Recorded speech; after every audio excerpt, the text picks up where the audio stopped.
દરેક નીતિની સામે કાયદાની રીતે ઊભો રહેતો SSK ન્યૂઝ ચેનલ।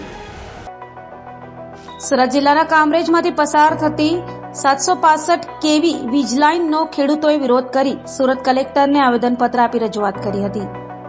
સુરત જિલ્લામાંથી પસાર થતી 765 kV વીજ લાઇનનો ખેડૂતો વિરોધ કરી રહ્યા છે। કલેક્ટર દ્વારા ખેડૂતોને રજૂઆત કરવા માટે નોટિસ આપી છે અને કલેક્ટર દ્વારા 5 થી 10 ખેડૂતોને અલગ અલગ નોટિસ આપી રજૂઆત કરવા માટે બોલાવવામાં આવી રહ્યા હોવાનો ખેડૂતોનો આક્ષેપ કર્યો છે।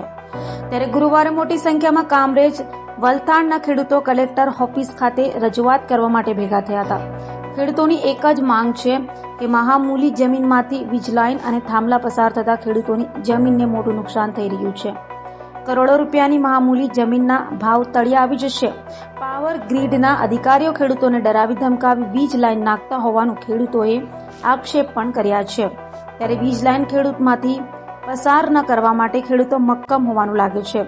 હાલ તો ખેડૂતોએ કલેક્ટરાલય પહોંચી ઉગ્ર વિરોધ કર્યો હતો। परिमल पटेल, सूरत जिला खेडूत समाज।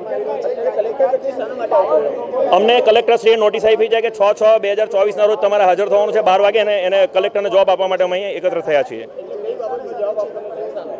सूरत जिल्लामांथी पावर ग्रीडना अधिकारीओ द्वारा 765 kV ની જે લાઇનનું ઇન્સ્ટોલેશન ચાલે છે એ ખેડૂતોની ઈચ્છા વિરુદ્ધ ખેડૂતો સાથે બળજબરી કરી અને ધાક ધમકી આપી પોલીસની હાજરીમાં કેસ કરવાની ધમકી આપીને જે કામો કરાવવામાં આવ્યા છે એના લીધે સમગ્ર સુરત જિલ્લાના ખેડૂતોમાં બહુ મોટો ઉગ્ર રોષ છે અને સમગ્ર ખેડૂતોએ નક્કી કર્યું છે કે આમાંથી એક પણ માણસને નોટિસ મળશે તો આખો સુરત જિલ્લા ખેડૂત સમાજ એની સાથે ઊભો રહેશે અને કોઈ માણસને એકલો નહીં પડવા દઈએ। તમારે પોલીસ કેસ કરવો હોય તો અમારા 5000 માણસો પર કરો, તમારે ડરાવવા હોય ધમકાવવા હોય તો અમને 5000 માણસને ધમકાવો।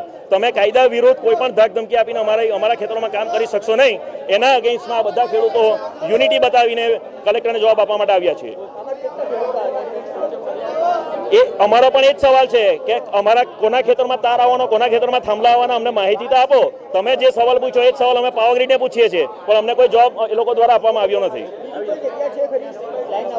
એ લોકો પાસે ઓપ્શન છે કે 220 kV ની લાઈન એ લોકો અંડરગ્રાઉન્ડ લઈ જઈ શકે છે અને દરિયાઈ પટ્ટી છે, દરિયાઈ પટ્ટી પર પણ એ લોકો ઈચ્છે તો એ લોકો દરિયાઈ પટ્ટી પરથી પણ પાવર ગ્રીડની લાઈન લઈ જઈ શકે છે। એ લોકો પાસે ઓપ્શન્સ છે। અમે પણ એ જ પૂછતા છે કે શા માટે તમે આ રૂટ ચૂઝ કર્યો, અમારો કાયદાકીય અધિકાર છે જાણવાનો, એ પણ અમને લોકો જણાવતા નથી। અમારી માંગણી નહીં સંતોષાય તો અમે આત્મદાહ સુધી કરવાની તૈયારી બતાવું હું। અમે શું કરું, અમારી પાસે 5 વીઘા જગ્યા છે, 4 વીઘા જગ્યા છે, ગરીબ ખેડૂત છે, એના ખેતરમાં જો તમે એની આજીવિકા પર જો તમે તરાપ મારો, ખેડૂત પાસે કોઈ ઓપ્શન રહેશે નહીં। દરેક નીતિની સામે કાયદાની રીતે ઊભો રહેતો SSK ન્યૂઝ ચેનલ।